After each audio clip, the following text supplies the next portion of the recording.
Let's get into this session. The purpose here is to explore excellence of process and examples of outputs in early phases of the collaboration process continuum. So that's the first three chevrons here in the process continuum: strategic intent, merchandise planning, marketing, and sales. We'll also talk about how you organize for action on technology in addition to those three chevrons. And what I'm going to do is walk through some of this idealized process set that I've put forth the last couple of years in some of our publications, and that will be part of an ultimate process guide that we publish by the end of the year. And Mike's going to contribute on kind of the merchandise perspective and marketing planning side of things too, some techniques that he's been affiliated with over the years. And then we're going to get real world reactions from Ken on all of that stuff. We're going to dive into the Shea way on things here, and then we're going to look at some examples across the country and from different players at standards and options offers and marketing techniques. So that's the flow.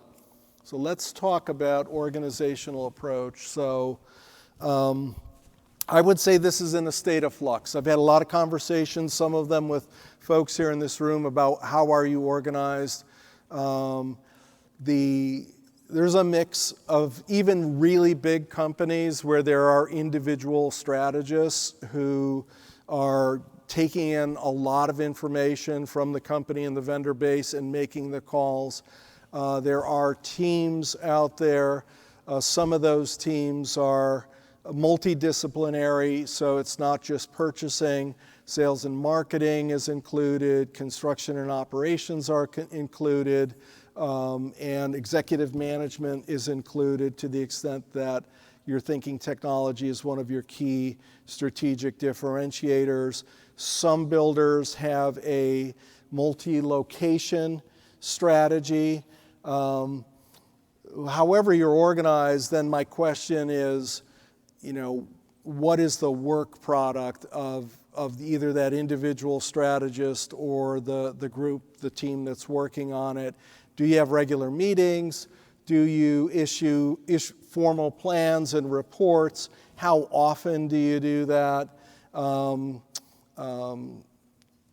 I think the question is, here's a category tech that's kind of late arriving to the party. Why should we have specialized processes and meetings for technology? We've got all these other categories that are well established as home builders, and some of which are much higher margin. Why would we do this for tech? And I think the answer is it's a different animal, right? It moves faster. You aren't on top of that acceleration in technology to the extent that you might want to be. So it requires special attention, at least at this moment, until we're on top of how quickly that stuff will evolve and we've embedded it into our core processes. So those are some items for consideration. For a big builder, I'm going to recommend that you do have a team approach, that you do have multiple disciplines involved, that you do have multiple locations, because tech is different from one place to another. Ken's made the point before that there's brands and market bands that some of your products and communities serve, and that may even require separate attention. But I think a team that has different perspectives is important, and I think quarterly meetings and formal reports and plans are a good idea, and we have that stuff mapped out in our merchandise and marketing guide. This is from the research, the Builder's Playbook research, and we asked questions around how you're making decisions on technology. And it was interesting, the data point was that there's a team process at the divisional level, but more individual authority exercised at the national level. So that was an interesting data point that Brad and his team came across at Interpret. So strategic intent, and I like to talk about this as the thing that you go through without any of your vendors in the room. This is like, what are we trying to accomplish with technology? And I've broken it down into 3 different facets: customer appeal, competitive factors, and business factors. So I think it's important to go through these questions and just get those answers down on paper before you deeply engage with vendors on merchandise assortment and such. You know, this is where stuff like the Kano model that we've talked about at this event comes into play. I mean, is there a table stakes sort of mentality, and that may be different for different communities and process bands, or are we looking at performance where we're a bit ahead of the pack, or are we looking at the attractive wow sort of factor? I think to have these sorts of concepts in mind from a strategic intent perspective are important. And then moving from the strategic intent to the more practical exercise of merchandise planning. And this is basically, what categories are we going to be in, and how are we going to present that to the buyer, to the consumer? So, we've put forward these different merchandise perspectives, is what we call them, or merchandise dimensions, that can help you do that. One is to take that taxonomy, and this is just the high-level taxonomy. We've got a lot of detail, just to look through that with some basic understanding of the products, like in what's maybe hot and what's not, which categories do we want to play in from a device or system perspective. Other ways to look at this that are more consumer-centric are the second level smart art here. So the taxonomy is kind of features, and we always want to think benefits first when we're talking about the consumer. So we've identified 7 central benefits that technology attaches to.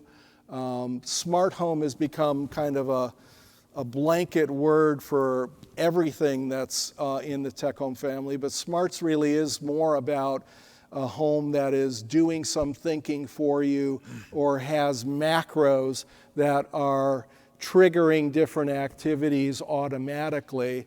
And that's something that some people want, and something that some people don't want. So that's more of a literal look at smart. We've got healthy on here, and we'll be diving pretty deeply into that when we talk about products and applications here.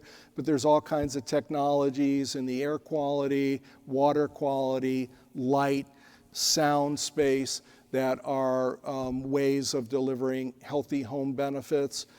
Connected has been around for a long time. That's about connections within the home. It's about connections through the wide area network to friends, loved ones, information, content, etc.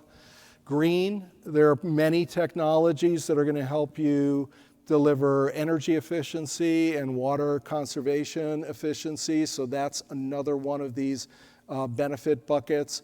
And then we've got entertainment, which is largely about AV and lighting. It's about media enjoyment, and it's also about entertaining of guests and families in a party setting. And then the 7th benefit, which is the latest arriving one, is productive, right? And because we've had this massive demographic shift of people working more and more at home, so the home has to be a place for productivity as well. So that's a way of looking at technology, what your offers are, and how you're going to package them. Room by room, you guys sell your homes as collections of rooms. There's certain rooms that can sell a house just by the fact that that's the room that somebody wants. So there's a way of looking at technology that's room by room, or presenting technology room by room. So each of these rooms has a purpose or a set of activities that are common there. What can technology do to enhance what's going on in these rooms that are purpose-built? And then I think the riskiest perspective is this lifestyle personae.